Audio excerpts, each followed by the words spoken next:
Eagles Nation, I'm here to tell you one thing. Relax. Take a deep breath. The sky is not falling, although popular belief would tell you otherwise. That is what I'm here to do. I'm here to tell you that it's okay, Eagles Nation. It's okay, and everything will be okay. We're going to be live here in 30 seconds, taking your thoughts on opinions, why we're all overreacting in Eagles Nation right now. Trending the AM, we're live, 30 seconds.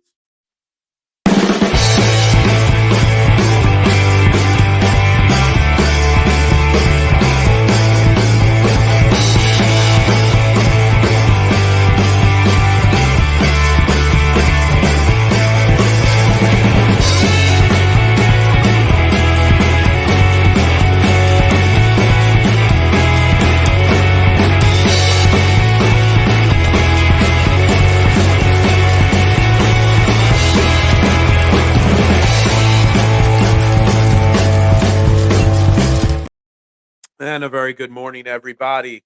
And welcome to Trending the AM right here on Philadelphia Sports Network. We're live, Facebook, YouTube. You know the drill. Please hit that like button, that share button, that subscribe button. I'd greatly appreciate it. Helps grow this algorithm greatly every single day. Everything you guys do to help support this show every single morning. Phil with a new intro. K1, where you been, man? I mean, you've been here. Have you not noticed? That intro was reintroduced or was introduced like 2 weeks ago. It's been almost 2 full weeks with a new intro, and you're the first person to notice, first person to comment on it. It's not a great intro, but it's my intro, and I didn't have to copy or steal or pay or beg anybody to do it. It's the best I could do. Somebody wants to make me a better intro. If somebody thinks they can do a better intro than that, be my guest, but that's the best I can do, and it has been there for a while. Good morning, Zeke. How you doing today? Guys, I'm Phil Stiefel, your host, right here every single morning. You can find me on all social media platforms at Bearded Knowledge. Guys, look, we've had a lot of interesting conversations so far this week about this Eagles team, about this epic collapse that's supposedly happening, about how we got to fire everybody. And I'm here to tell you to take a breath. Breathe in, breathe out, and relax. That the sky is not falling like some make it out to be. It's just not. You're slow. What can you say? You're something, all right. That's all I'm gonna say about you. It's Thirsty Thursday, y'all. Feel about to raise our spirits today. Yeah. I mean, I don't want to be Negatron all the time, as Marshawn calls me. I'm trying to bring the positivity on this Thirsty Thursday. Trying to bring positivity back to Eagles Nation. Trying to tell people that the sky is not falling, Peanut. I'm trying to tell people that it's okay. It'll be okay. Brian Johnson is not falling to pieces like we all think it is. The locker room might have some frustration, but it is not falling to pieces. I'm here to tell you that it'll be all right today. We're going to have a we're going to try to have a very, very positive conversation. Liam's going to the mattresses with Brian Johnson. Yeah, look, I love Liam. Great, great guy. Boss man at PSN. He does his great show Monday and Wednesday and Friday nights. But I know he's on the completely opposite side of the equation with me on the Brian Johnson situation. I know. I know he is. He wants Brian Johnson taken to the gulags. He does. And I'm here to tell you it's not necessary. I'm here to tell you that what we think Brian Johnson's doing bad is just a lack of execution on key plays from players. I'm here to tell you that the running game doesn't need to be used more. It is used a lot. I'm here to tell you that 2 losses does not define the season. Tells you a little bit about your team, but the season's not over. Yeah, who's right? I think there needs to be an official battle off between me and Liam on Brian Johnson. Fight to the death for control of Brian Johnson fan club. K1, yeah, what? What's up, Adam? Good morning today. Hope you're well. 2 games lost against 2 great teams equals rebuild. Yes, exactly. And that's what, and this is my problem. Like you look at it, we're 10-3. We are literally. I lost my pen 5 minutes in the show. Damn it! We have to go with a pencil for the rest of the show. Um, we're 10-3. We lost 2 games to the Dallas Cowboys, who we also already beat, and the 49ers, who had this game scheduled and planned all year long to be their Super Bowl. That's what we lost. And I know we lost them poorly. We got smoked in the 2 games. But it's not like we're losing to the Cardinals, the Minnesota Vikings, the Cleveland Browns, just to name a few teams that some other teams have lost to. It's not like we've lost 3, 4, 5 in a row or anything like that. We've lost 2 games in a row. Yes, and the Jets game that still irks me to an extent. But outside of that, this team has been one of the most dominant teams in football. Now, are there room to get better? Sure, there always is. Can the Eagles clean up some of their mistakes? Absolutely. But I'm just sick and tired of hearing everybody say fire Brian Johnson. This and that, and criticizing Jalen Hurts and all this stuff. Like, do people not realize we are 10-3? We are tied for the best record in the NFL. We still, to an extent, control our own destiny. LJ, Liam, Liam wants more motion and such. Yeah, look, we don't motion as much as we'd like them to. We don't motion as much as the rest of the NFL does. But no one was complaining about the lack of motion when we beat the Kansas City Chiefs or Buffalo Bills or the Dallas Cowboys the first time. These 2 losses, everybody's been waiting and holding and picking picking their spot to come crashing down on this team. Tommy DeVito says he's ready for the burst. Tommy DeVito ain't ready for nothing. Back and I have lunch. It's lunchtime for you. I'm still on my first cup of coffee. Bills fired Dorsey. Yeah, but they fired Ken Dorsey like how many weeks ago? We're in week 14. We are an actual Super Bowl contender, unlike the Buffalo Bills. Super Bowl contenders don't fire their coordinators at 10-3, 14 weeks into the season. They just don't. Thank you. Yes. Of course he had to come on here and say that. If I'm an old man, Will, that makes you really, really old. Okay? Just so you know. If I'm old, that makes you old as bleepity bleep. Just so you know. But thank you. Thank you. You chime in when the 49ers beat the Eagles and today, and that's it. But I appreciate it. I tried to tell him we just needed to hold on to the ball and get off the field on 3rd down. That's all we have to do. I mean, you think about it. Like, I know I quote tweeted Liam yesterday because he was complaining about the Eagles. And Jalen Hurts has 14 turnovers on the year, 10 interceptions, 4 fumbles. A.J. Brown, key fumbles and drops all year long. Devontae Smith, key fumbles and drops all year long. Dallas Goedert hurt again. The offensive line, not as effective. How? Because Liam's saying that Jalen Hurts is a top 5 quarterback. We got 2 top 10 wide receivers and such and such. Well, maybe it's up to those guys to actually execute a little bit better, not make so many mistakes. There is a mass panic, and it's becoming frustrating, to say the least. It is, because it's not necessary. It really isn't. There are literally people that have already packed in on this season. Thank you, Marshawn. I appreciate that. I do. William, Bill said no. Bill was our dad, but my brother William, he's a junior. My dad went by Bill. He goes by Willie. He really likes to be called Willie. Well, yes. It is my birthday today. I am 43 today. 43 years young, for sure. I chime in when I can. I've been at work for an hour already. We don't have it all easy. I don't have it easy. If you think I got it easy, you don't know anything about your brother's life. Yes. Oh, Maurice, what is up, my man? I'm trying. I'm trying to preach today about these Eagles. I've gotten even suckered into the negativity a bit, Maurice. And I'm trying to use today as the opportunity to flip the script. Let's focus on the good. Let's focus on what we can do to be better. Let's not focus on the negativity, not just with the Eagles, but in life. But today on this show, we're focusing on the Eagles. We could talk Sixers too if anybody wants to. a fifth win in a row for them last night. We could do that as well. Do you think the 49ers or the Cowboys want to face us in the playoffs? Nope. They might have signed their death certificate with those wins. Enjoy the regular season wins. And I love this attitude. I will say, Peanut, the negativity and the negatrons out there, you know what they'll say is that now those teams know they can beat us. Before they did, no.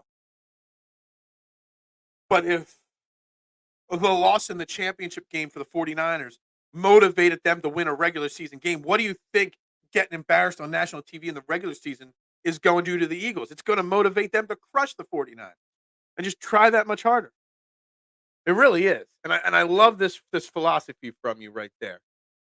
Hold on. Hold on to the ball and playing some solid defense are massive asks for this team. It is. But see, that's the thing. Like Brian Johnson holding on to the ball on offense, whether it's turnovers or drops, has been a massive issue. The numbers already say that our offense, with all these mistakes, is a top 10 offense. Imagine how top 5 we would be, or better, if A.J. Brown, Devontae Smith, and et cetera weren't making the mistakes they did. There were 5 drives stalled by mistakes on the opponent's side of the field on Sunday night against the Dallas Cowboys. 5 drives that could turn into points. Totally different ballgame. And in the defense, look, Sean Desai, you guys know my opinion that he's overrated. You guys know that. I've been saying that for a while. But on the flip side, can somebody just make a tackle? I mean, these guys have been tackling for a long time. Can someone just tackle? Exactly, Maurice. We're 10-3. Bucci, what's up? Pass rush has killed us. Offensively and defensively. We're not protecting Jalen Hurts in the pass rush as well as we have in the past. He's not as mobile as he was in the past with the injury. And our defensive pass rush going from 70 sacks last year to I don't know how many we have, but it ain't enough. Last year 14-3. Come on. Look. Oh, and thank you for the happy birthday. We still might finish 14-3 this year. The world is falling for half of Eagles Nation or most of Eagles Nation, Maurice. But we are still 14-3. Or on pace to be 14-3. Yes, it's not a question. It is a yes, it is my birthday. My brother's not just trying to embarrass me. Sometimes he's a good brother. Sometimes. Willie Stiefel has the good hair. That's right. Bill Stiefel, our dad, lost half of his hair. He had a receding hairline worse than me. Phil, you're 43. Did you get ringside seats for the David and Goliath fight? I don't know who the David and Goliath fight is, but no, I didn't get ringside. My birthday is going to consist of this show, going to the barber, getting a nice tight cut today, going having a burger after work, and victory, and that's about it. Yes, I'm a 1980s kid. Fact. It's a big fact. Big facts. Nitro is that the Eagles, the world is not falling. Exactly. Chargers versus Raiders. Is that a game this week? Because if it is, I could care less. Hey, I didn't get to go to the David and Goliath. I see. O'Connell versus Ison. Look, San Diego. Oh, sorry. Oops. Los Angeles Chargers. No more Justin Herbert for the year. Just another excuse to make for Justin Herbert not being good enough. There, I said it. I'm just gonna say it one more time. Yeah, exactly. PO, that's right. 80s baby. Yeah, I am an 80s, a 1980s baby. Phil is a beacon of positivity now. I am the voice of the voiceless. Okay? You are not the voice of reason. I am the voice of reason sometimes. I am normally a very positive person. You guys have tricked me into becoming negative occasionally, but that's it. Thank you. I'm not the only one. You are not the only one. I feel very positive about this Eagles team this morning. I feel very positive knowing that Brandon Graham and Jalen Hurts dressed the team down at lifts when they were lifting in the gym the other day. I feel very, very good knowing that the leaders are standing up and taking ownership. I feel very good knowing that they know that they've played like dog shit and that they've got to be better. I feel good knowing that some people are taking accountability here. Thank you, Drew. Appreciate it. I do. Phil is having a happy birthday feels. I am having look, it's my birthday. I want to feel good today. We can go back to negativity tomorrow. Actually, tomorrow I got, you guys, if you remember, I had Coach Dale Carlson. He's coached football for over 40 years. under some of the greats like Tommy Tuberville and stuff like that, college, semi-pro football. He's an offensive-minded guy. I'm having him on tomorrow for about 20 or 30 minutes during tomorrow's show to kind of talk about the Brian Johnson conversation, about whether it's on him or the players' lack of execution. So we're gonna have him on tomorrow. So I don't know how negative or positive tomorrow will be, but I can listen to Dale Carlson, Coach Dale, talk for hours on end because he's just got 40 plus years of coaching experience at all different levels. So I'm really excited for tomorrow's show. So I don't know if it'll be positive or not tomorrow, but today we're positive. This O line is blocking its ass off. Jalen not throwing the ball in the middle of the field. See, I disagree. See now. Here you go, triggering me into being negative again. I don't think the offensive line is as good as people think.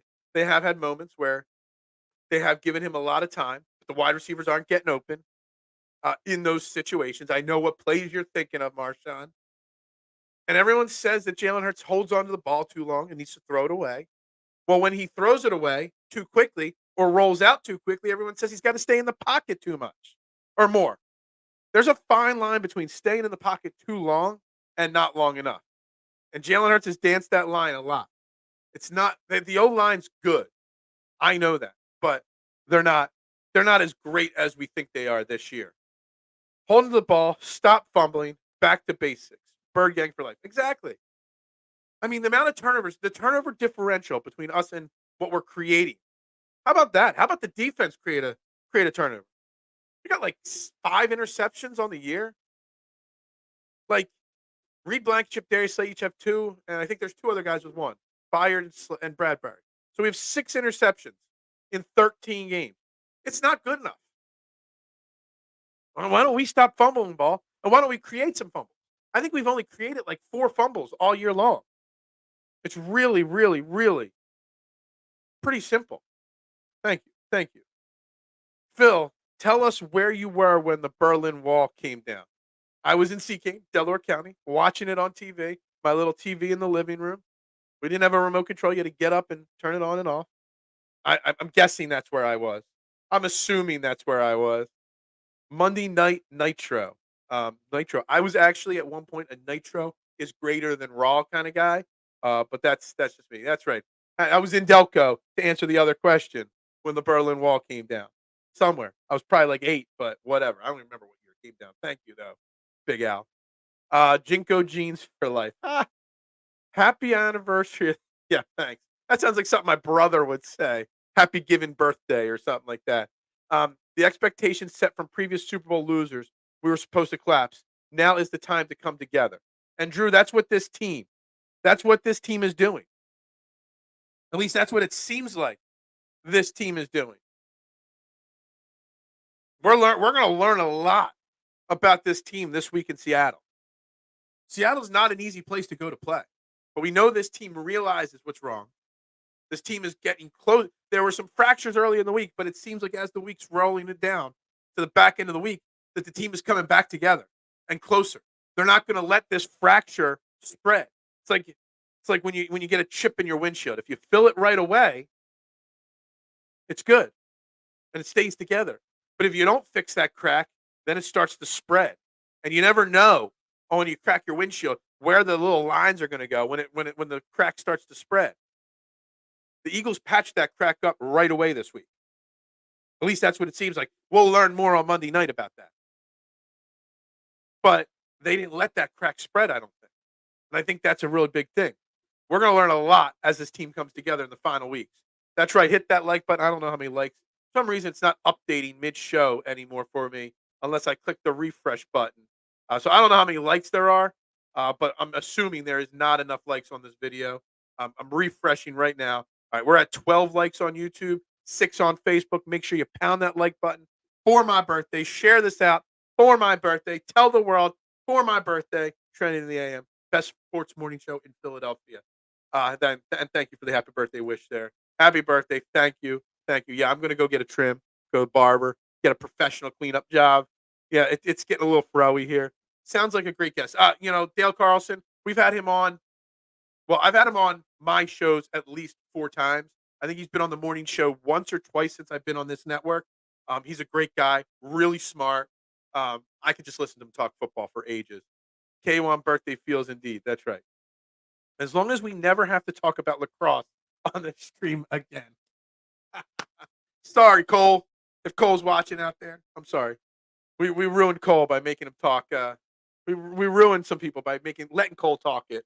O line versus Durance Armstrong or Demarcus Lawrence. Morning, everybody. What's up, Mitchy Poo? How you doing? Jalen doesn't hold onto the ball good enough. At the same time, he holds it on the ball too long. $255 million, and he has not been good all year. Look, we had to expect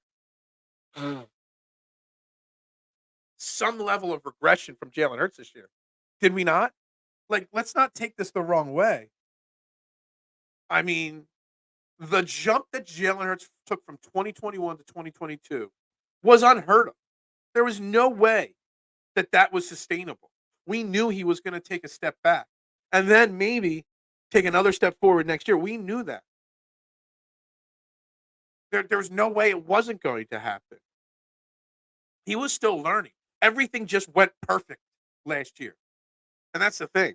Like, it literally went perfect until the Super Bowl, end of the Super Bowl for the Eagles last year. So we had to know there was going to be a regression. He's still on pace to throw for about 4,000 yards. He's still on pace for 40 combined touchdowns. He's made some mistakes. He's regressed into some parts of his 2021 form. But that 2021 form still took a team to the playoffs. Took a team with $60 million in dead cat money being wasted to the playoffs. So let's not put so much on Jalen right now. In both games, the defense only rushed 4 for most of the game, so the middle wasn't available. They basically know Jalen is limited while running the ball. Yeah, and when you do that, there's obviously a lot more guys dropping back coverage and stuff. That's when, so that will be, how do I say this? This comment here is kind of like, all right, so this is the problem with Brian Johnson. He doesn't adjust off the game plan. He sticks to the pass. So when he sees these, 4-man fronts, he should have run plays called. But that's it. And everybody that says we got to run the ball more, do you realize I only went back to the Jets game? I went from Sunday night against the Cowboys back to the Jets game.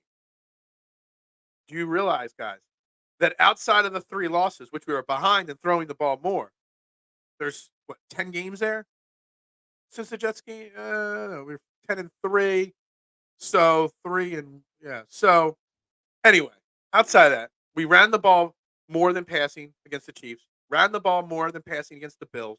Ran the ball more than passing against the Dolphins. So when we're winning, we are running the ball. It's when we're losing and fall behind. And obviously there's reasons for that.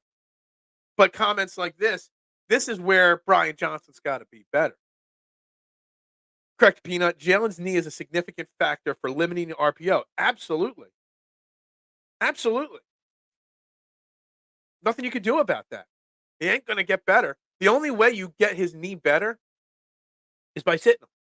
And we're not going to pull no David Carr and bench him for Marcus Mariota at this point kind of situation.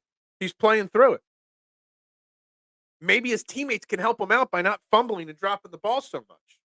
That would make a difference. Too many turnovers. Defense is sweaty ass cheeks. The defense is such a problem. It really is. It's the only thing I really can't truly, Randall, and thank you for tuning in. It's the only thing I truly can't get fully positive on. All the blaming and all the arguing about the offense, I've come to grips with what it is, and I'm accepting it. And I don't think it's as bad as people think. The defense, yeah, it's dog poo, basically. You can drive a Mack truck. Do you get present gypped? It's almost Christmas, dude. I'm 43. I don't get presents anymore, man, Chatter. If I want something in life, I just buy it, okay? I'm a grown-ass man. I don't need presents, okay? Thank you. We've changed it from Judlin Hurts to Judd Blankenship. I like it. Hopefully he's back. The OC is terrible. I thought this was my brother chiming in. I'm like, I was going to say, my brother don't know anything about our team anyway. I disagree. All opinions matter on this show, and I'm willing to listen to your opinions. But I'm just going to strongly disagree. The offensive coordinator is not terrible. He's had the unfortunateness of dealing with an injury from Jalen Hurts and a lot of mistakes from his players. We think totally different of Brian Johnson. If if A.J. Brown's not dropping the ball, if Devontae Smith's not dropping touchdowns, if fumbles aren't happening. I mean, for as great as Jalen Hurts is, I think, this year, and way underappreciated, he has 14 turnovers in 13 games. You can't, as a $255 million quarterback, you can't have 14 turnovers. You just can't. Lacrosse stinks. I know nothing about lacrosse. Um, I literally know no rules about lacrosse. Jim Brown was an avid lacrosse player. If it's good enough for Jim, it's good enough for me. He has the sports credentials. Yeah. I did not know that though, and I'm not fact checking it. You negative fans make me sick. Get off the yeah, and just shut up. Yeah. No. See, all right. So I'm gonna disagree with this. It's okay as a passionate fan to let to let your emotions out. I don't call it negative fans and blah blah blah. I say it just an emotional fan that cares a lot, that wants to just voice their like a lot of the overreacting happens in the heat of the moment, and that's what I feel it's okay to an extent. Now, as long as you realize really deep down inside that they're not ass or anything like that, as long as you do that, it's fine. But the negativity sometimes it's just in the heat of the moment. It's the yeah, I give them a pass, especially after the last 2 weeks in the way the Eagles play. Jalen has been the reason we won a lot of games, but Jalen is also the reason we lost and why the offense is anemic as hell. Yeah, I think that if you're going to blame anybody, don't blame Brian Johnson. Blame Jalen Hurts. And Jalen Hurts at least can handle the criticism. We know Jalen Hurts can handle the criticism. You know, if you're going to blame Brian Johnson, you got to blame Jalen Hurts as well. I firmly believe that. And you're talking to the biggest Jalen Hurts guy there is. Guy could do no wrong to me. But the turnovers, 14 turnovers in 13 games from one player, you can't win a Super Bowl with your quarterback creating 14 turnovers in 13 games. You just can't. And he did go a little stretch there. I think it was like 2 games in a row where he didn't create a turnover. So really, it's 14 turnovers in 11 games. He's got to be better. And that's not on Brian Johnson. You cannot blame Brian Johnson for the Jalen Hurts turnovers. Jalen's been injured, but they keep calling the quarterback draw. He wasn't injured when we were slobbering at his game-winning quarterback drive touchdown. Yeah, I mean, I said it coming into the season. I said it all off season that I wanted them to run the ball, but less with Jalen Hurts. That hasn't happened this year. I also understand you can't take the running aspect away from Jalen Hurts because it changes who he is. It's like all the time we tried to keep Don McNabb as a pocket passer when we should never have done that. Y'all remember that. The older people here remember. Don McNabb early in his career, he ran the ball too much. We've got to turn him into a pocket passer. They tried, and what he do? He threw worm balls all game long. He couldn't be a pocket passer. So now they have to find a way to be better of calling the offense around his knee to take away the runs, takes away who he is. You just got to deal with it. This is what it's going to be this year. You got to hope when the playoffs come, that Jalen Hurts does what he does best, digs deep, and takes it to another level. Jim Brown is in the Lacrosse Hall of Fame. Really? Then again, he could have been in the Field Hockey Hall of Fame. If he could have been in any Hall of Fame, probably. I truly blame myself for ever trusting Philly sports in big games. I'm curious to see how the Sixers will let us down this year. That's the Negatron attitude right there. I don't know how much sarcasm's in that comment, but that's a lot of Negatron right there. But it's what we've gone through. Any diehard Philadelphia sports fan of any sports team knows there's a reason we have less championships as a city than any other city out there. We've been around from the beginning in all the leagues. There's a reason. Us fans been disappointed far too many times. And the Sixers, I'm sure they'll let us down. They might not. New regime, so maybe not. Jalen and his running backs can even get the handoff done correctly. That is something that has bothered me a lot. I don't feel like enough conversation's been had about how bad they are at handing the ball. I don't remember. Marshawn, maybe you can answer this question for me. Was it this bad last year with Jalen and Miles Sanders? That last 2 years? I don't remember there being ever a season where I've seen so many botched handoffs between a quarterback and the running backs. It's really, really kind of odd how that's going on a week to week basis. What is up, Gavin? How you doing? I am now getting members of my family lacrosse and rubber balls to play catch with. Yeah, maybe I should learn. Maybe Philadelphia getting a lacrosse team in the Wooder Dogs here. Maybe I'll get into it. I give every sports team a chance in every sport. I try. I watch ESPN The Ocho every year to give other sports a chance. Maybe I'll give lacrosse a chance. Absolutely.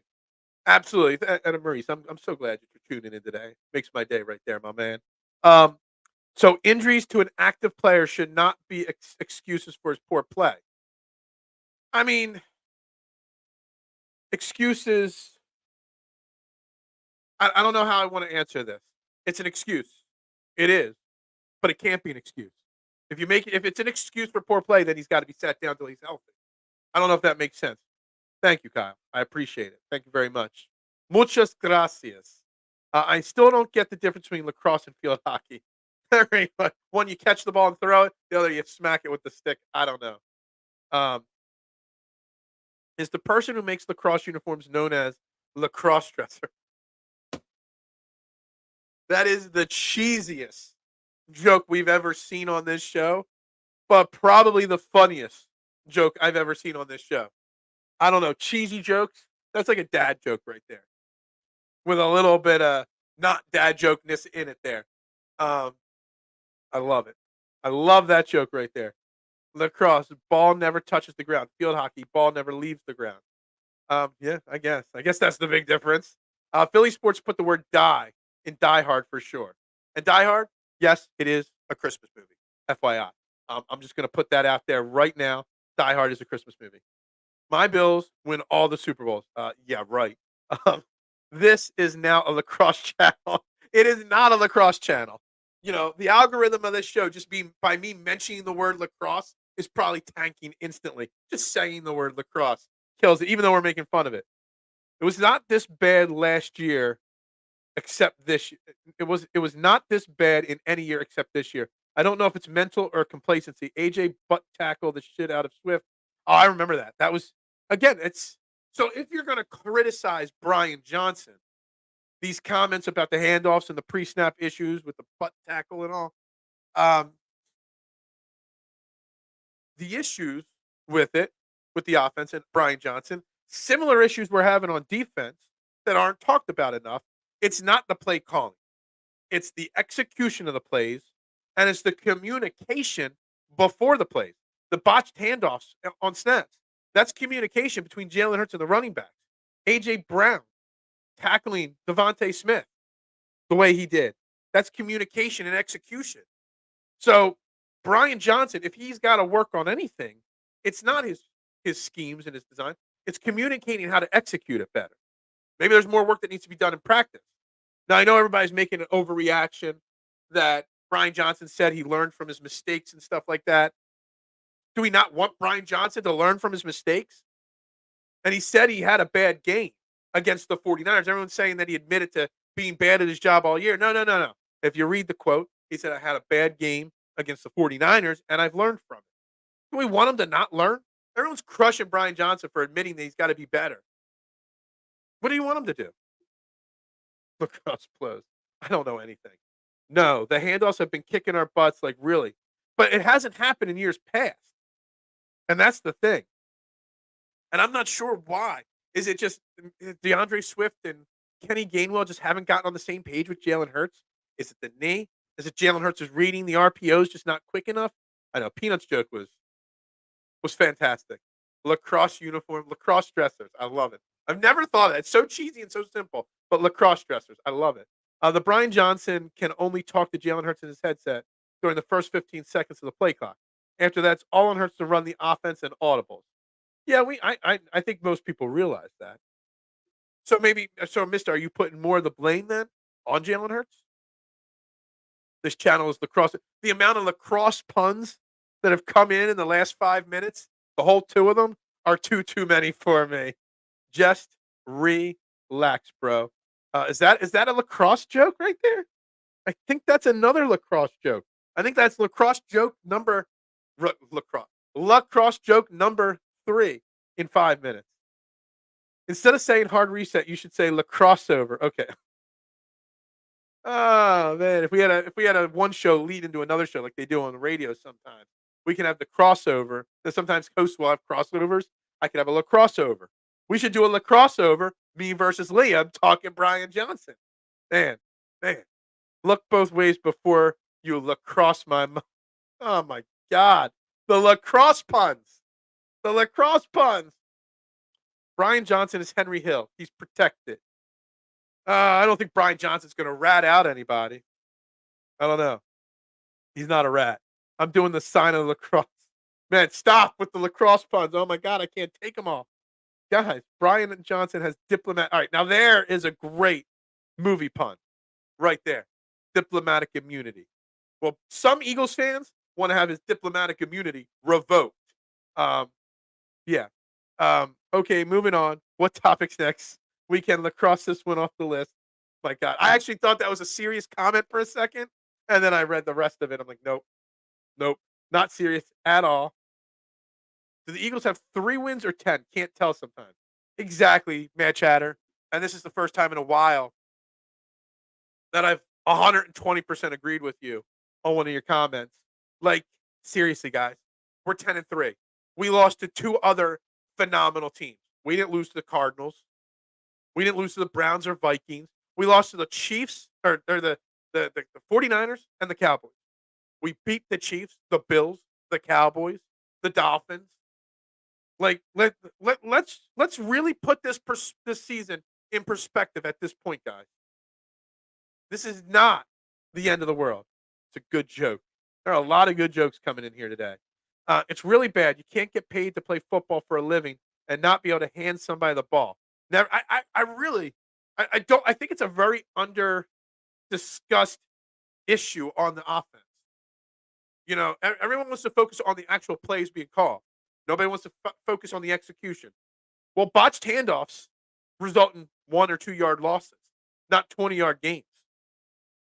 So maybe the running the ball would happen more if Brian Johnson knew that Jalen Hurts can hand the ball off. It's really, really, really shocking how bad that's been. The handoff issue is clearly Jalen not making a decision quick enough. I'm pretty damn positive of that for sure. That a lot of it is on Jalen. Lucio, I love Lucio. New regular on this show. Cowboys fan tuning in every single day to talk about Eagles football. The truth is, this 3 turnovers by the Stars were forced. If they didn't happen, the game would have been competitive. Yeah, you got and to an extent, to Lucio's point, to extend on it, we don't make those 3 turnovers, the game might have a different game script to it. But let's also give credit to Dallas. It's not like Dallas is the 31st ranked defense. I don't know where they are now after last week, but they've been a top 5 defense all year. A top 5 defense created turnovers on us. Can't we just give them credit? I mean, just think about that.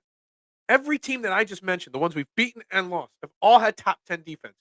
Some of them we've beaten. We put up 37 against the Bills, who were still a top tier defense, top 10 defense when we played them. We beat the Chiefs in their top 10 defense. We beat the Dolphins in their top 10. Dallas, we beat once. Why can't we just realize world's not falling? It's not.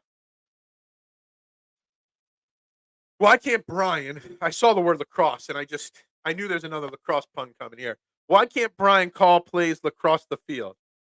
Oh man, you guys are making my day today.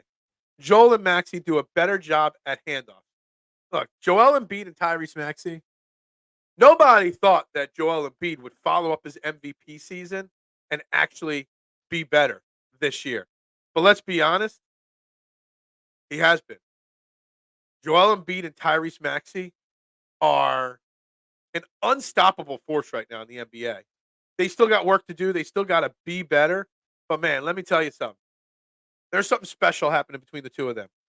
Yo, yes, thank you, Booch. I appreciate it, my man. Philip sleeps with the enemy. No, I was gonna make a joke, and then my wife, she liked the video of my wife, so she might be listening. So I won't say that I'll sleep with anybody, as long as it pays the bills. But never mind. Okay. Coaches make things too complicated sometimes, and that trickles down to players. We've gotten away from the run, which is the main issue with Brian Johnson. But see, the thing is, K1, go look at the box scores. Go look at the box scores of the last, I don't know how many games, 6, 7. I went through it this morning. Every box score dating back to the Jets game. We have ran the ball more than passed. So how many? So it was 5, 6, 7, 8 in the last 8 games. We've run the ball more than we've passed in 5 of those 8 games because we had leads or they were close games and we could. You fall behind big to the Cowboys, you got to pass the ball more. You fall behind. So they do run the ball. The key is what we should be talking about is when we run the ball, how we run the ball, the plan on to get the ball moving. That's the thing. We do run it. We just don't run it when at the right times. And that's what I'm saying. So here, but why have we fallen behind? It's because we wait to run the ball. The running game is an effective part of this team and this offense. Their philosophy is to pass the ball, get up big, and then run the ball. And it worked. We passed the ball first and then ran the ball against the Chiefs. We passed the ball first, then ran the ball against the Dolphins. The system that they run, we don't like it, but it works. Problem is when you don't execute, I guarantee if even 2 of those 5 stalled drives on Sunday result in points, I bet you the run-pass ratio would be different because we wouldn't have been getting blown out. It's pass, then run. That's their philosophy. And if you don't like the philosophy, which a lot of us do not, then you've got to put the blame just as much on Nick Sirianni as Brian Johnson, if not more. BJ's in bed with DraftKings. Only way to explain it. You know what's funny? We kind of touched on it last week. That guy from Jacksonville, the worker for the Jacksonville Jaguars, they got fired and arrested for stealing $22 million from the team, and it took years for the cons of the owners of the Jags to find out about it because billionaires don't notice a few million here and there missing. It came out yesterday that dude that was stealing from the Jags was a degenerate DraftKings gambler, and he not gambling, but DFS wise, and that he was a big time loser on DraftKings, and that's why he was stealing. I don't know where that story went from. I don't know what big time losing at DraftKings DFS means, but that's why he was stealing from the Jags was because he was losing so much money on DraftKings. On another note, DraftKings. I get an email for my birthday. Happy birthday. I spent a lot of money on DraftKings. A lot. Hey, you know what I got? I got a $5 bonus bet for my birthday from DraftKings. Oh, thanks, guys. I appreciate that. That $5 bet really will go a long way. Their philosophy has worked for 10 games thus far. Jets pause the neg till the ratio flips. Yeah, I mean, and that's the thing.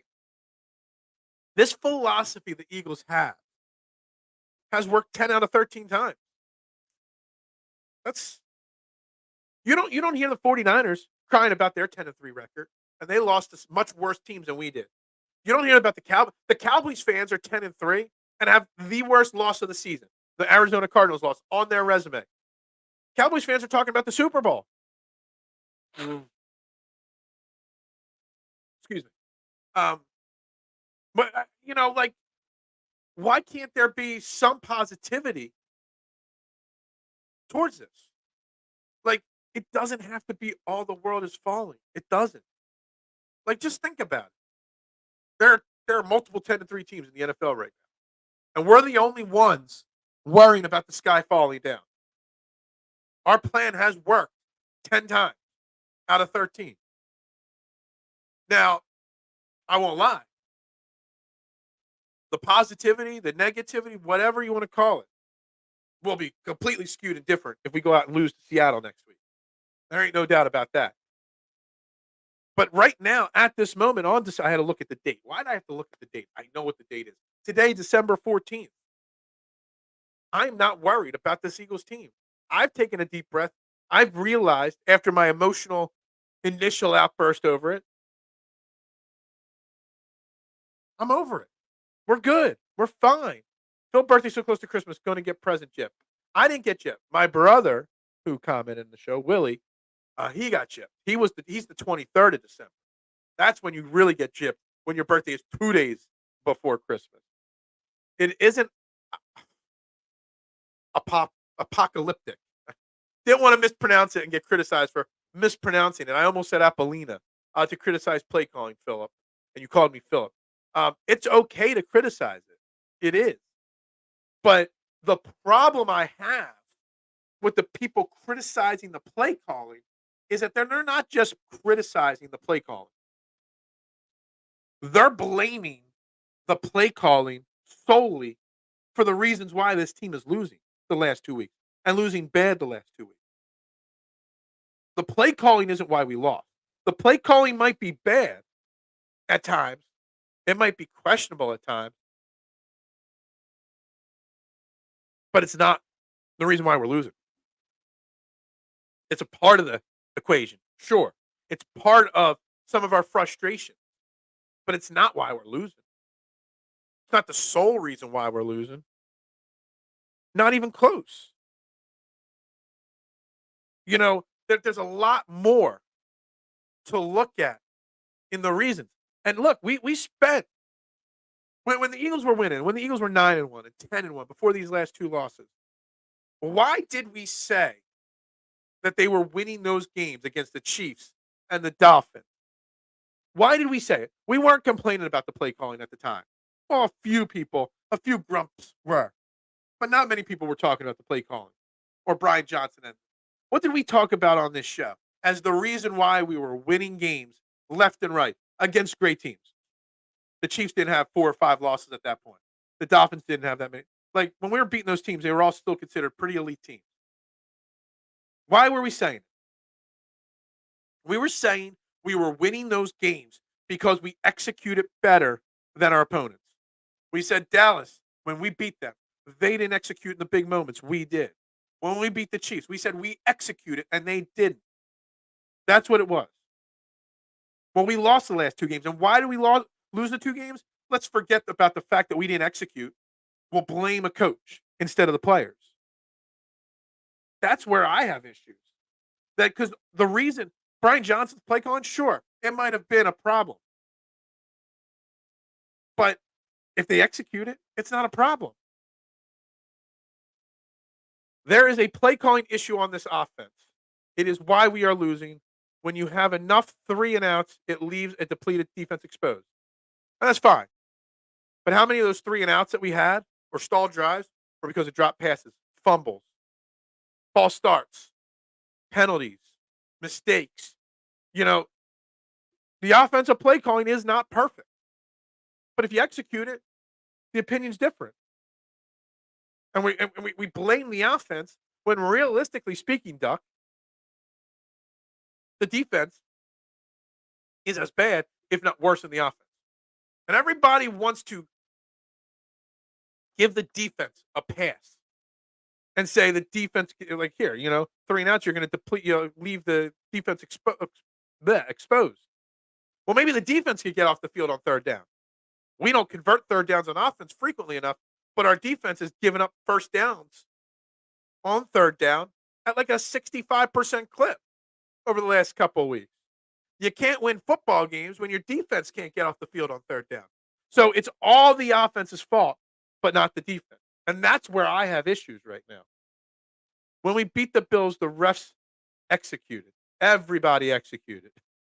It's not play calling on defense because Q&A and analyst shows players are blowing simple cover plays by leaving your assignment. Like, I still go back to, on the defense, Travis, I think it was 2 weeks. No, it was last week against the Cowboys. One of the people that do the all 22 films on social media showed the miscommunication between, I think it was Robbie and Reed, or it was Robbie and Byard. I forget. But there was such miscommunication between the two defensive backs on a simple double move out route that Ceedee Lamb ran that he completed for a big play.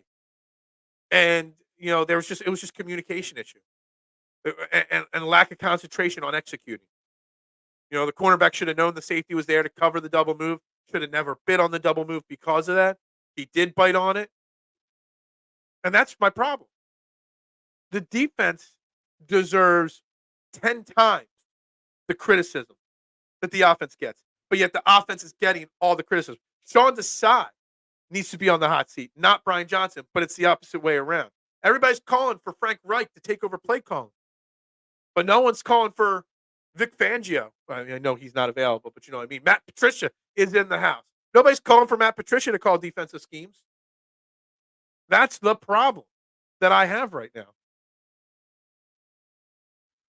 But aren't those mistakes still coaching issues? Yeah, lack of execution is a coaching issue for sure. But the play calling isn't necessarily as big of an issue as people think. Now, some of the work they do in practice maybe needs to be changed to get them more prepared, more focused to execute better, sure. But no one was talking about it when we were winning games. And we lost 2 games. We're 10-3. The defense is worse because we aren't investing in the linebacker and safety position, which we have historically ignored. Absolutely agree with you on that.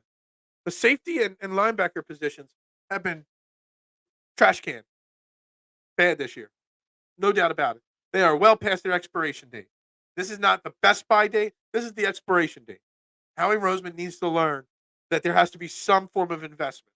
We spent far too many times this week and last week discussing the dollars and cents spent and not spent in those positions.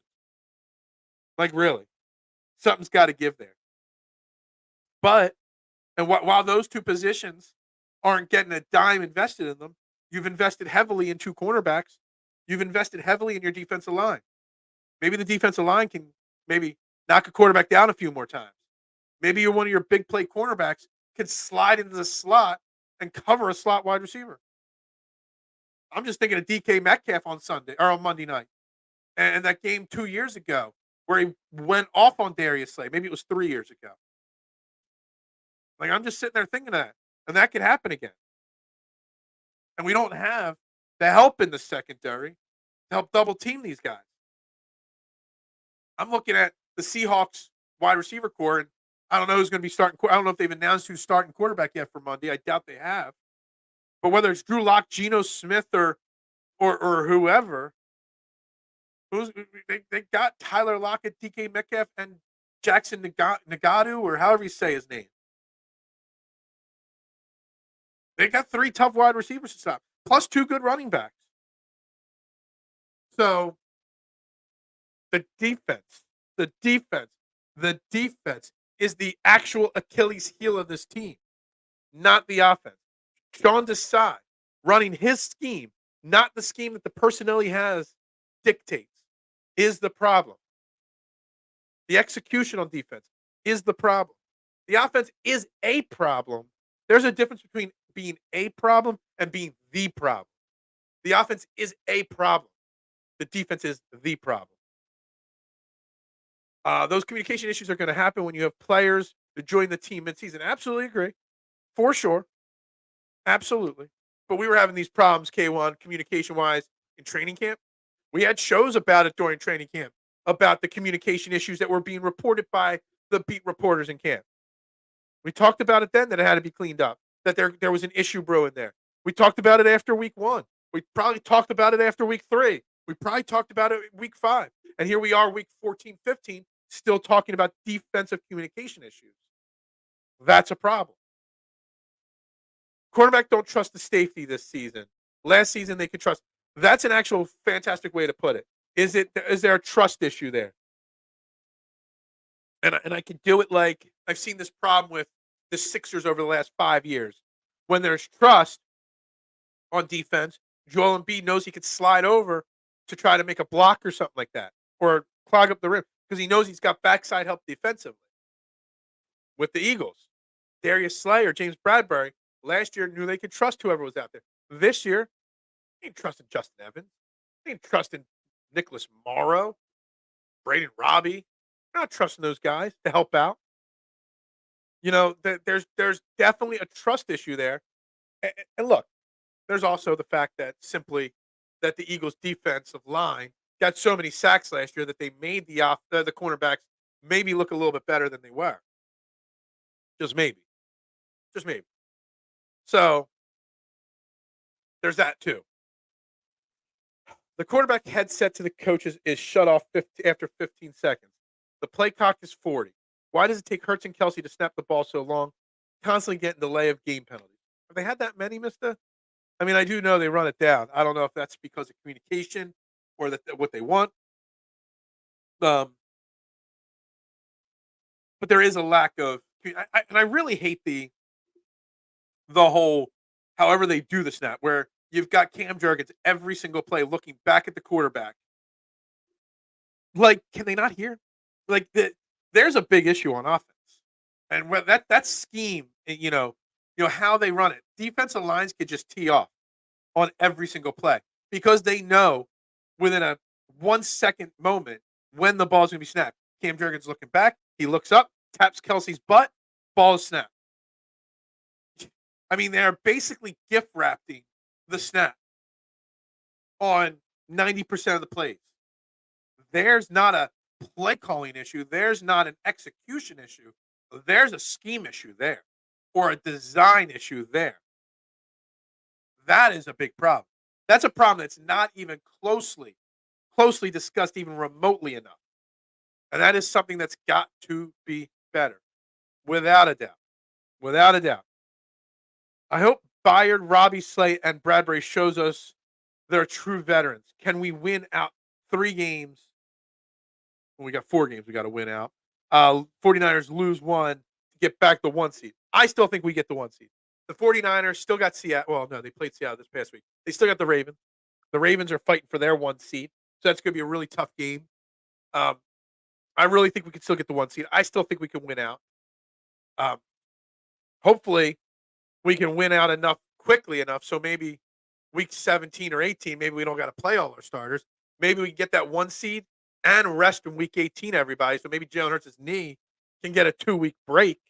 That would be fantastic. Wouldn't it be great if we can lock up the 1 seed quickly, get Jalen Hurts 2 weeks off?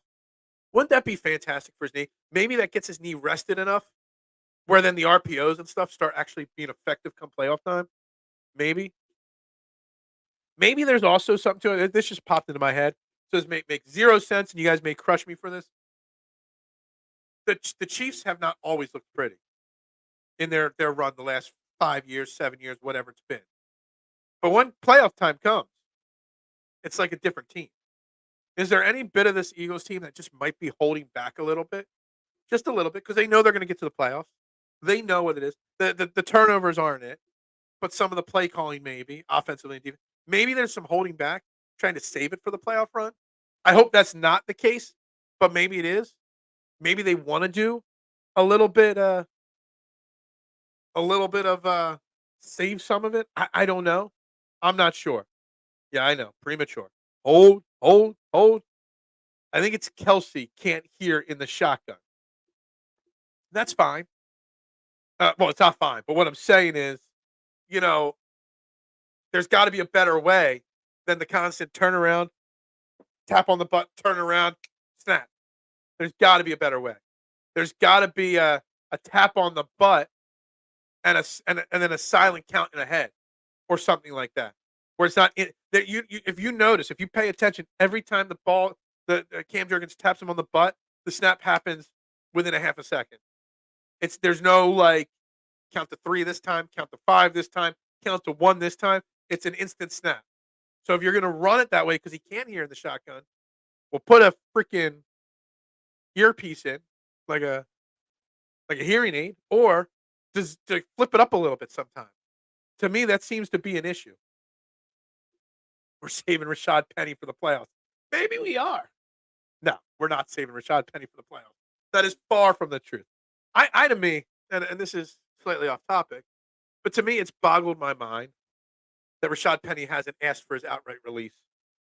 Either he knows he got nothing left in the tank, and he's just being gifted paychecks, or he just wants a chance at a ring, or there's a side story going on that he knows that he's really being saved in playoffs. I don't know what the deal is.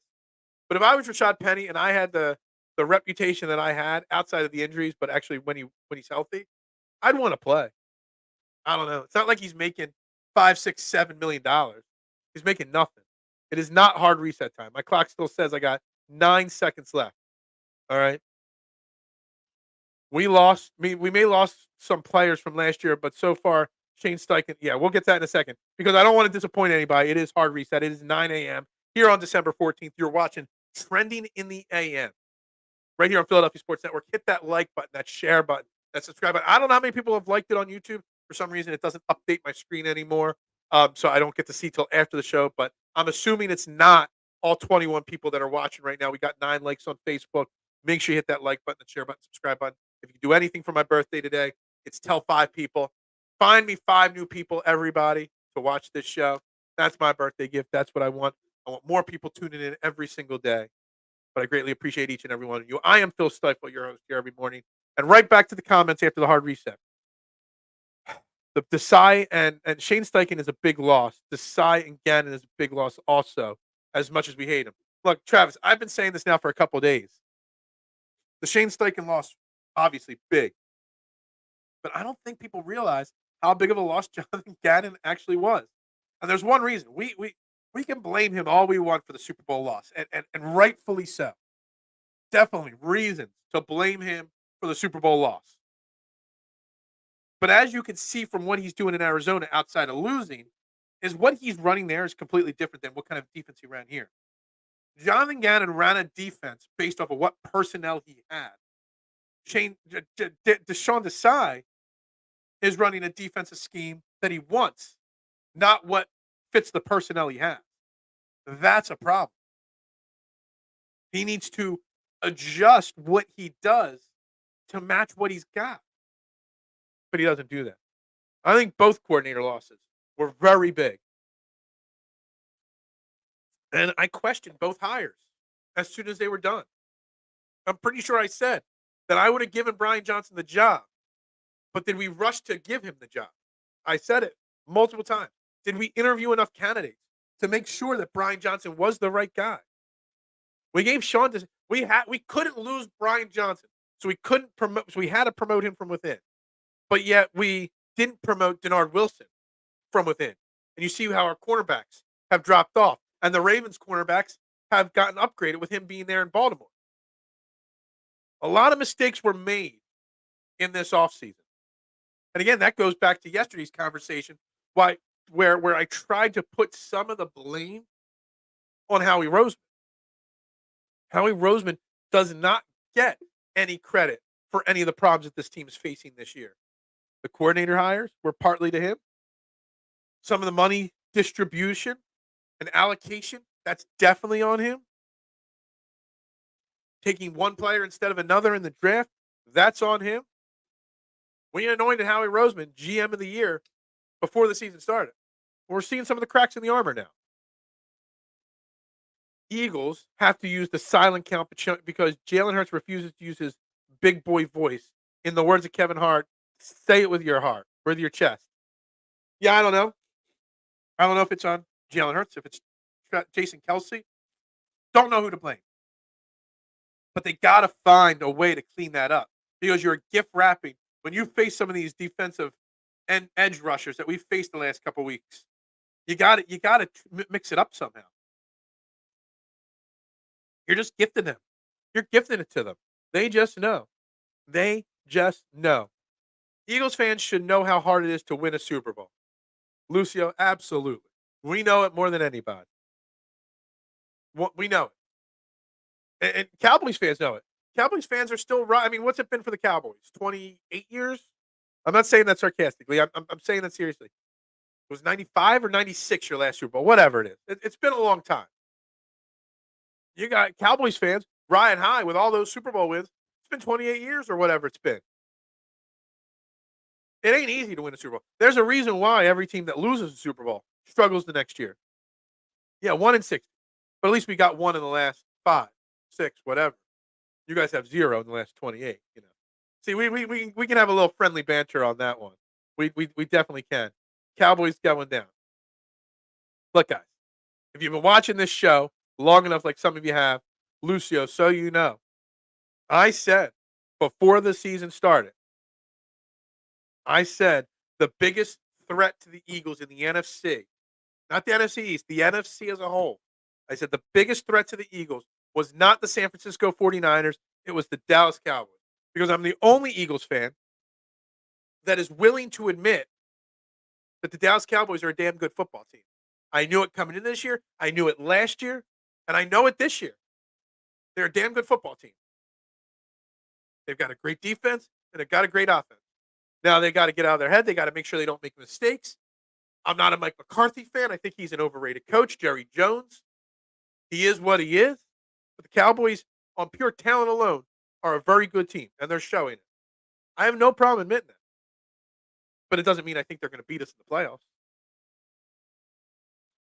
No, you're not, dude. Don't lie. I don't know what I'm lying about. Phillips, Negadelphian bursting out. No.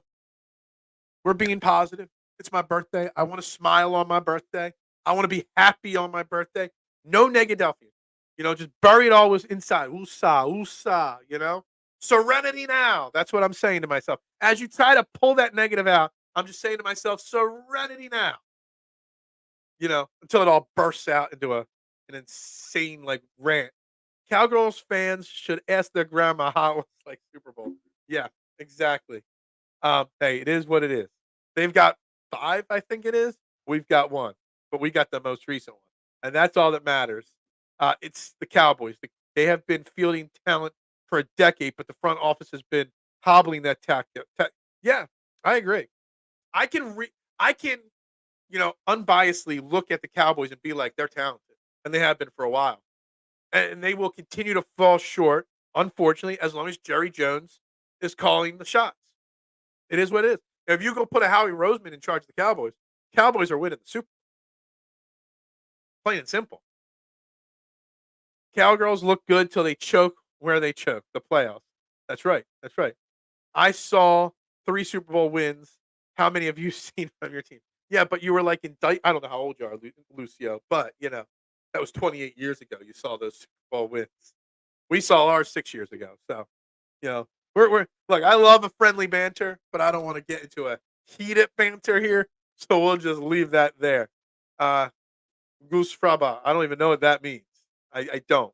The Cowboys Super Bowl was called Boomer Bowl. Was it? I don't know.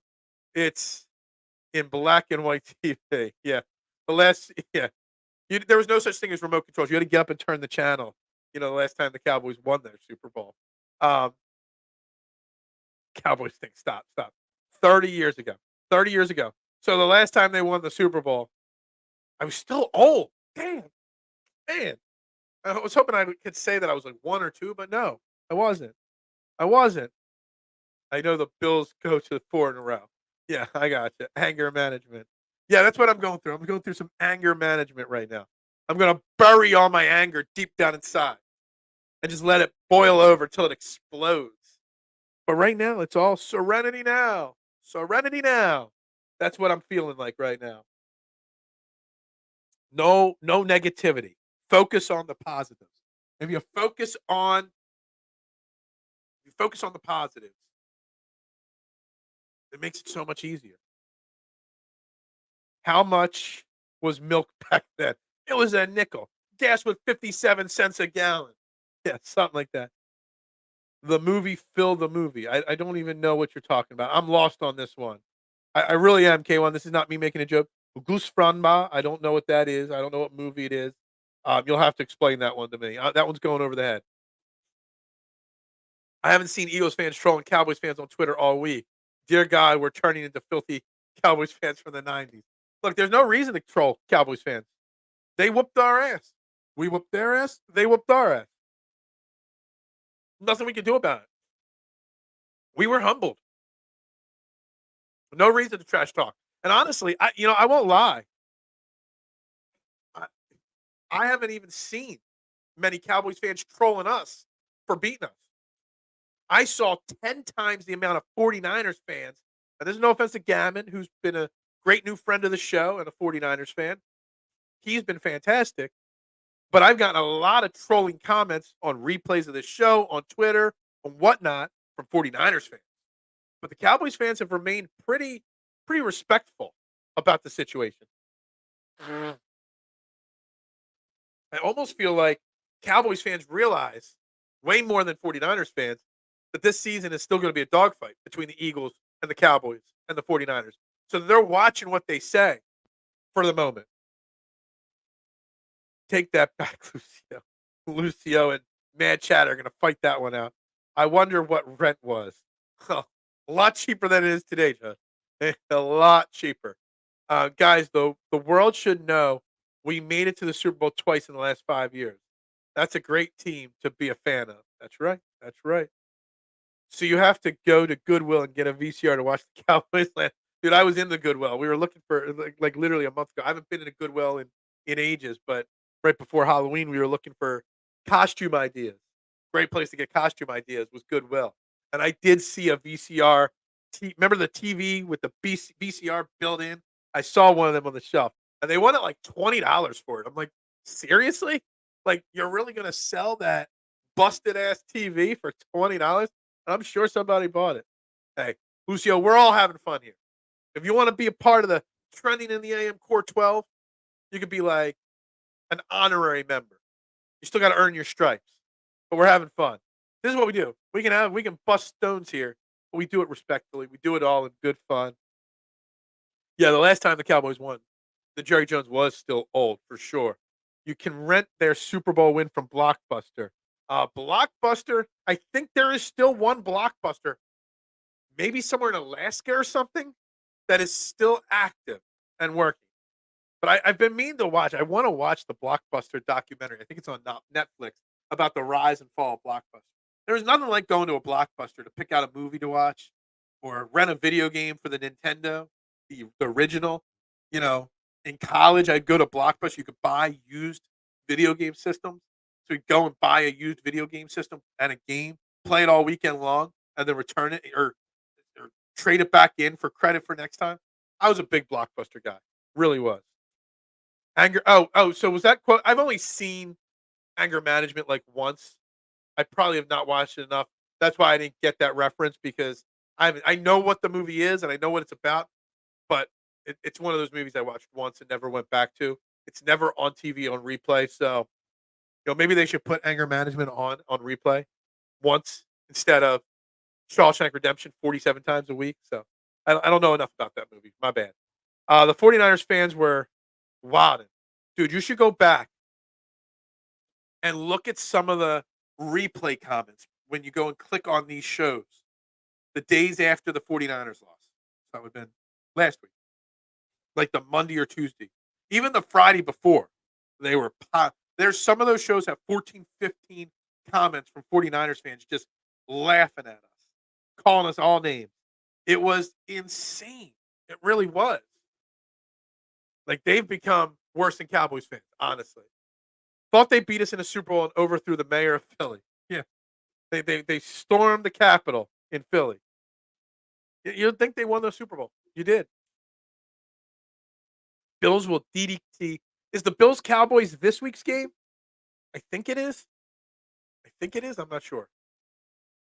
Cowboys are an excellent team right now. I think it's embarrassing to bring up these past Super Bowls when everyone. Yeah, look, I've never been one to brag like that.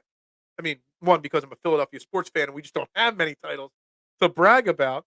But I never understood that. We've got five, like the Steelers do it too, you know? A lot of fans do it. 49ers fans do it all the time. When was the last time the 49ers won a Super Bowl? Well, actually, they were in one against Baltimore not too long ago. So, Cowboys fans are respectful because they know playoffs are hard and it isn't easy. They also know at this point that your Super Bowl is not something you deserve. You have to earn a Super Bowl. Exactly, Duck. And it's crazy to think that Cowboys fans have grown into a more respectful fan base.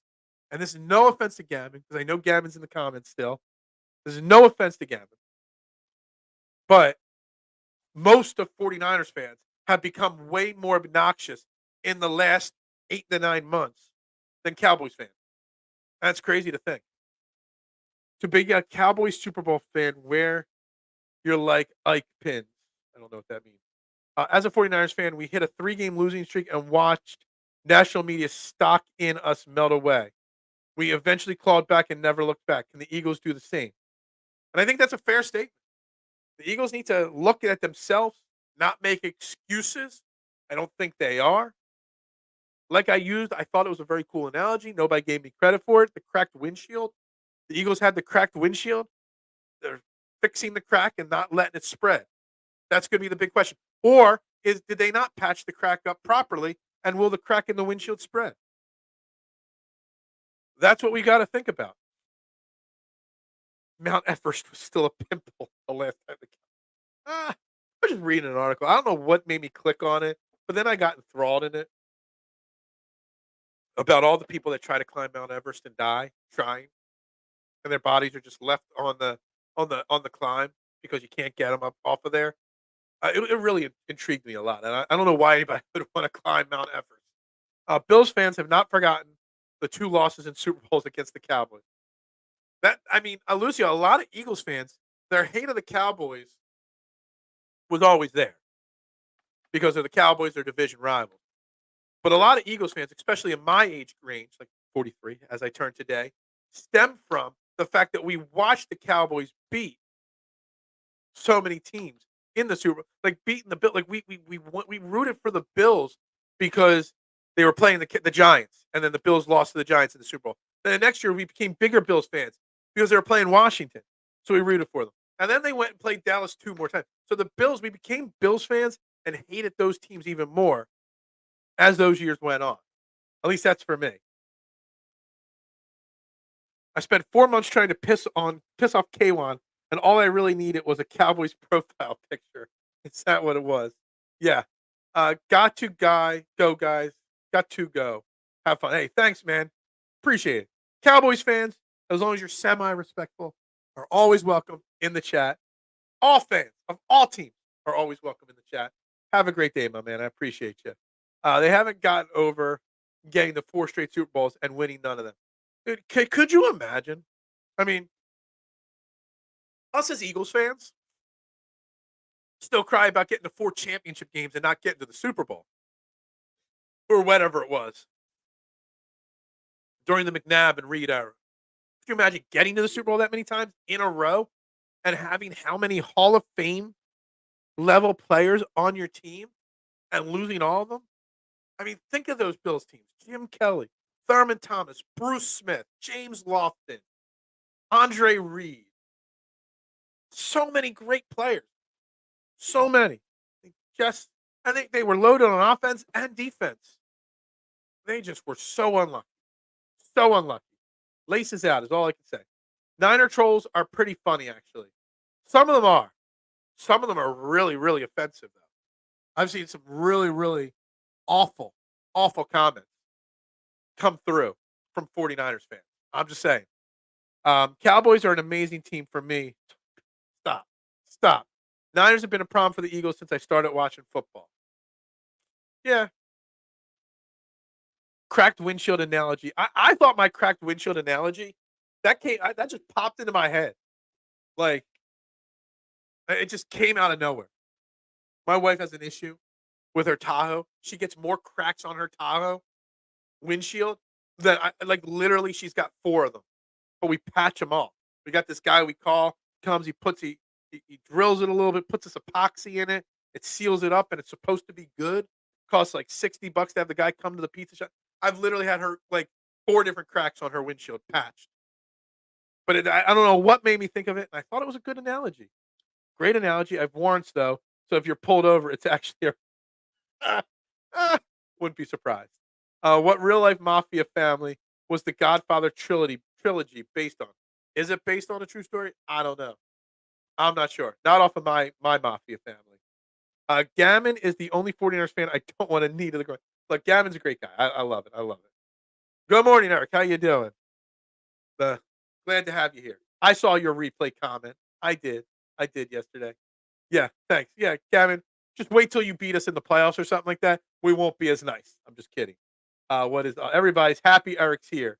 Semi-respectful. Just being a Cowboy is disrespectful to itself. Yeah. Hey everyone, could you kindly do me a favor and shut your big yappers about Super Bowls? Sorry, man, Chatter. It's gotta suck. It does. We were feeling the same pain as you up till 6 years ago when we finally got one. Um, that's what fixed us. Cracked windshield analogy is greater than Liam's sad relationship. I don't even know what that means, but I'm sure it is. Liam's analogy: telling your mates when girls leave you. Did he make a relationship analogy? Don't listen to Liam. He's a little baby. Listen to a vet. If you need a relationship information, you come to someone that's 43 now, that's got years of experience, not a little baby that's still popping pimples like Liam. Phil's analogy versus Liam analogy is a tables, ladders, and chair match. I think me and Liam can make plenty of wrestling analogies for sure. I know Liam is a big wrestling fan, just like I am. He just likes CM Punk a little bit more than I do. That's all. Oh, she could not hand. Never mind. Yeah, let's ignore that. Look, we're coming to the final 10 minutes. I'm going to cut the show a few minutes short. I got a haircut appointment, a barber appointment at 10 a.m. I got to leave right from the show and get to the barber shop before work today. So we're going to start the 5 minute wrap up 5 minutes early here today. I've tried to bring. So we're going to start the wrap up. It might go 10 minutes. I've tried very hard today to spend as much time today trying to keep the positivity alive and to let everybody know it's okay to take a deep breath. The Eagles season is not over. We've gotten beat by two great teams that have lost 3 games each to much lesser teams. So where we have cracks in our armor, those teams have just as many cracks in theirs, if not more. Brian Johnson will figure it out. Our leaders, Brandon Graham and Jalen Hurts, stood up and spoke to the team to get it together. This season is not over. The sky is not falling. There's a change in the winds. We are going to start a 4-game winning streak here. It's going to. Hell, Draymond Green has been suspended indefinitely. If that does not tell you that things are changing in the world, then I don't know what else will tell you or prove it to you. Things are going in the right direction still. We're going to get them going in the right direction still. It is not over just because of 2 losses. Come on, everyone knows The Godfather is based on the real life Phil's. Yeah. Yeah. Funny story. I had an employee once that wanted to film for his. He was going to college and he wanted to make like a mini TV show out of the pizza shop for one of his classes. I'm like, dude, no, stop. Cut it short. Did someone borrow a $5 super chat? No. Look, if you give me a $5 super chat, it's just a birthday gift to me. This freaking guy shorted us 5 minutes. Dude, I've added 30 minutes to every show. This is supposed to be an hour show that we do an hour and a half every day. That doesn't get me more money, but I do it for you guys. Well, if you want positive vibes, watch the new Did the new trailer come out? Is it Duck, don't lie to me. Is it good or not? Because I've been waiting for the new Beverly Hills Cop trailer for a long time. I love Beverly Hills Cop. I think that's one of Eddie Murphy's most underrated series, flicks, movies, whatever you want to call it. Always a huge Beverly Hills Cop fan. They changed the pizza dough to olive oil for the movie so they wouldn't get used. Oh, okay. Gotcha. That's where it is. Yes, it is good. A lot of old feels. It's one of the I'm tired of Hollywood rebooting, refreshing, bringing old franchises back from the dead. I'm tired of it. But this is one I'm kind of excited for. And I'm hoping that they put a little bit more of an edge maybe. Maybe let Eddie Murphy go a little deeper. And what it also means is when it comes out for promotional purposes, maybe we get Eddie Murphy hosting Saturday Night Live to promote it. That's all I'm hoping for. That is all I'm hoping for out of this. Um, I am. Phil has a dead body in his trunk. That's why he has to leave early. Stop. Stop. Um, just another birthday. That's right. He has to stop by his mom's to borrow a shovel. He had and he had to get a knife to get the hoof out of the grill of the car. We're mixing movies up, but hey, it is what it is. Look, guys, we're gonna wrap this shebang up here today. We are. Couple minutes early. Don't want to be late for my barber. Got to get this in. If you haven't already, make sure you hit the like button on the show, please. If you do anything for my birthday today, hit the like button, hit the share button, and get me 5 new people to subscribe to the channel and tune in. That's what a birthday present looks like to me today, guys. Phil can't get the Pine Barrens and back before having the Pine Barrens. The Russian. He was an interior decorator. As long as it wasn't a made guy, Phil. Yeah, Billy Bats had to know something was going to happen with Billy Bats when Billy Bats took the plunge there. Okay, it is what it is. Everybody have a great day, guys. We got to wrap this shebang up.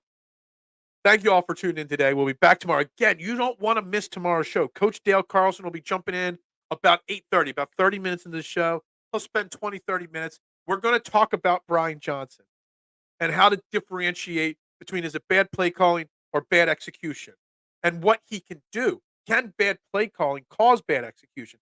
Can bad execution affect the play calling? And can fixing the play calling put these players in a position where they won't make the mistakes? I can't wait to talk to Coach Dale Carlson tomorrow about this. So make sure you tune in tomorrow.